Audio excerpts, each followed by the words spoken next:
ស្វាគមន៍បងទាំងអស់គ្នាតោះយើងវិលមកកាន់អតីតកាលកាលពី20ឆ្នាំមុនបាទនេះជាសកម្មភាពនៃការបាចត្រីបងប្អូននេះមើលយើងមានទាំងការអូសចោធ្វើការងារគឺជាក្រុមយើងហ្មងកន្លែងខ្ញុំអុយធ្វើការបងប្អូនគិតទៅគួរឲ្យសប្បាយមួយយ៉ាងដែរនេះគឺអូសយកហ្មងវាជានុយត្រីផងហើយវាក៏ជាផលប្រយោជន៍ច្រើនផ្សេងទៀតសម្រាប់ធ្វើចំណីត្រីអញ្ចឹងណាហើយយ៉ាងណាមិញនេះយើងធ្វើសកម្មភាពចាក់ត្រីយកបដ ாய் ចាក់ទាំងចកចាក់ទាំងអីហ្នឹងបងប្អូនមើលអូសេតត្រីហ្មង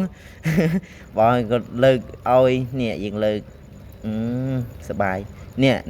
ដល់ចំណុចត្រង់ហ្នឹងគឺរឹតតែសបាយទ្វេដងមើលផុកគឺបែកម៉ាំrồi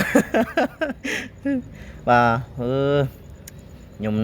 ពិតជាមានសេចក្តីរីករាយមែនទែនបាទចំពោះដែលបានធ្វើវីដេអូបែបនេះជូនបងទាំងអស់គ្នាសម្រាប់ការទេសនាយ៉ាងណាមិញនេះក្រោយពីការលាងត្រីនេះរួចគឺវាមានរូបរាងបែបហ្នឹងគឺច្រើនមែនទែនបងច្រើនមែនទែនយើងចិញ្ចឹមវាជាលក្ខណៈទ្រង់ទ្រាយតូចដែរប្រហែលស្រះហ្នឹងគឺក្បាល10ប៉ុណ្ដោយ20យ៉ាងណាមិញលទ្ធផលនៃការចិញ្ចឹមជាង 2-3 ខែមុននេះគឺពិតជាធ្វើឲ្យខ្ញុំមិនខកបំណងទេបងប្អូនទាំងឡាយណាដែលចង់ចិញ្ចឹមត្រីអណ្ដែងដូចជាខ្ញុំនេះលហ្មងបងវាក៏ជាការល្អមួយយ៉ាងដែរចំពោះការជួយកាត់បន្ថយថវិកាយើងក្នុងការទិញត្រីសាច់បន្លែពីក្រៅដើម្បីកាត់បន្ថយថវិកាយើងក្នុងការចាយវាយជាធម្មតានៅក្នុងគ្រួសារយើងបើយើងចាយវាយខ្លាំងលើសលប់ពេកដោយមិនបានរកចំណូលអ្វីសោះចូលតែយើងប្រកាសជាយ៉ាប់ហ្មងជីវភាព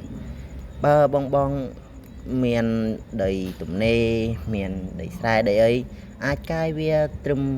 ទ្រង់ទ្រាយតូចអីទៅដើម្បីចិញ្ចឹមត្រីអណ្ដែងអញ្ចឹងណាព្រោះវាជាប្រភេទត្រីដែរពេញនិយមមែនតើនៅក្នុងស្រុកខ្មែរយើងនឹងតែម្ដងហើយក្រោយពីការដួសយ៉ាងច្រើនបែបនេះគឺយើងយកទៅធ្វើងៀតវាប្រដាក់ជាមួយនឹងអំបិលម្ទេសគឺក្រហមច្រាលតែម្ដងពេលព្រឹកឡើងខ្ញុំតែងតែយកមួយកន្ទុយពីកន្ទុយដើម្បីយកទៅអាំងហូបនេះពេលព្រឹកបាយកកអូយឆ្ងាញ់តែម្ដងបងមើលនេះគឺជាសមិទ្ធផលដ៏អស្ចារ្យបំផុតដែលខ្ញុំទៅតែជួបប្រទះខ្ញុំមិននឹកស្មានថាការចិញ្ចឹមត្រីអណ្ដែងគឺទទួលបានផលច្រើនដល់ម្លឹងបងអរគុណច្រើនចំពោះការទស្សនានៅវីដេអូនេះសូមអរគុណបង